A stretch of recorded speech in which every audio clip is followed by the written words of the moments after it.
Já sabe as coordenadas dos pontos cristalográficos? Se não sabe, pausa, assista ao vídeo anterior de pontos e depois volta aqui porque eu vou falar um pouquinho das direções, que são um pouquinho mais complexas e têm grande importância nas análises das propriedades das estruturas cristalinas. Então vamos que vamos! Olá pessoal, sou Leonardo, professor e engenheiro de materiais, e esse é o From Metal to Now.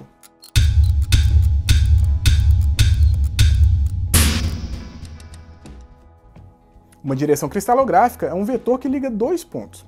Essa direção tem como base os eixos x, y e z construídos na célula unitária em análise, o que já definimos no vídeo de pontos. Para construirmos esses vetores de direção, temos que seguir algumas instruções.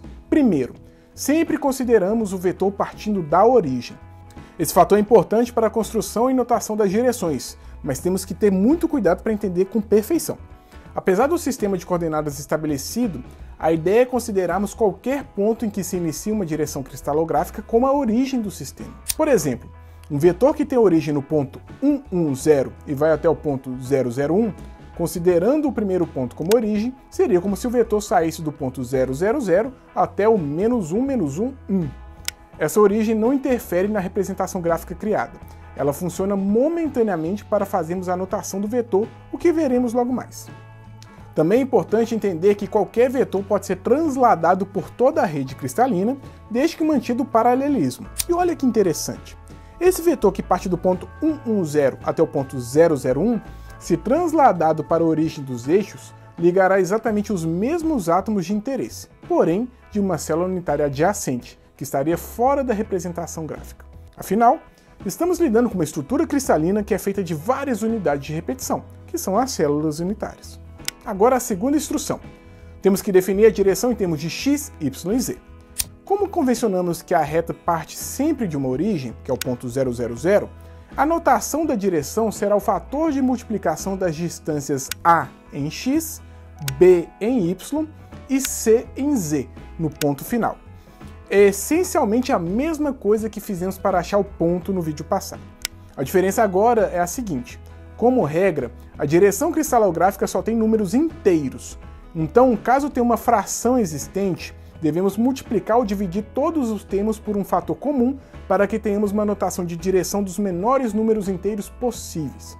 Por exemplo, se tem a direção da origem até o ponto meio 1 e 1/4, o valor da direção deverá eliminar os denominadores. Nesse caso, multiplicarei todos os valores por 4, encontrando assim a direção 2, 4, 1. Que tem os menores números inteiros possíveis para essa direção. Por fim, temos a terceira instrução, que é para fechar a notação. Os três índices sem nenhum tipo de separação são colocados entre colchetes. No caso do exemplo, a direção seria dada, portanto, por abre colchete, 2, 4, 1, fecha colchete. Podemos também ter coordenadas negativas, representadas por uma barra sobre o índice, que são justamente aquelas que denotam os vetores que não se iniciam na origem pré-definida. Voltando para aquele primeiro exemplo, uma direção dos pontos 110 até o 001, ao considerarmos esse ponto inicial como a origem dos eixos para análise, teremos uma notação dada por, abre colchetes, 1 com traço em cima, 1 com traço em cima, 1, fecha colchetes. Como todos são inteiros, nenhuma outra intervenção é necessária, e essa seria a notação final. É importante notar que uma mudança de sinal em todos os índices produz uma direção antiparalela, ou seja, uma direção com sentido diretamente oposto ao da notação original. Pegando os exemplos anteriores para a direção 2, 4, 1, o antiparalelo seria -2, -4, -1. Pela análise da notação gráfica, temos uma direção oposta à original. Podemos visualizar isso novamente com o exemplo da direção -1, -1 e 1, que tem a direção 1, 1, -1 como antiparalela.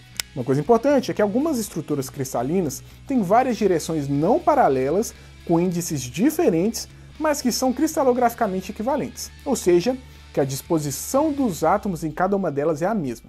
Por exemplo, temos as direções das arestas das células cúbicas, que são todas equivalentes entre si. Então as direções 100, 010 e 001, assim como suas antiparalelas, podem ser consideradas como da mesma família. Nesse caso, essas direções elas podem ser agrupadas como uma família mesmo, onde a representação de uma dessas direções é feita entre os símbolos de menor que e maior que.